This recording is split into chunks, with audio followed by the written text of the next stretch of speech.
நான் நிறைய இடத்துல பார்த்துருக்கிறேன். வீட்டுல பிச்சை எடுக்க வந்திருக்கிறான்னா அடுத்த வீடு பாரு, அடுத்த வீடு பாரு அப்படின்னு சொல்லி அனுப்புறவங்க ஜாஸ்தி.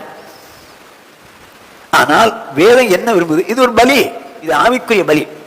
இப்படிப்பட்ட பலிகளின் மேல் தேவன் பிரியமாயிருக்கிறார். இது என்ன பலிகள்?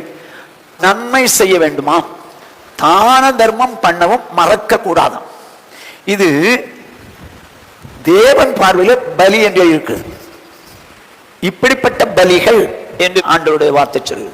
அதுல தேவன் பிரியமாயிருக்கிறாராம். நன்மை செய்யணும், அதே நேரத்தில் தான தர்மம் பண்ணுவதற்கு மறக்காதீங்கன்னு இருக்கு. நீங்க எத்தனை பேருக்கு தர்மம் பண்றீங்க? நமக்கு பிரியம் இல்லை தர்மம் செய்யறதுக்கு, ஆனால் தேவன் அது ஒரு பலிப்பா. தான தர்மம் பண்றது ஒரு பலி, அது மேல நான் பிரியமா இருக்கிறேன். நம்ம வாழ்க்கையில சந்தர்ப்பம் எப்பெல்லாம் கிடைக்குதோ நம்ம தானம் தர்மம் செய்யணும்.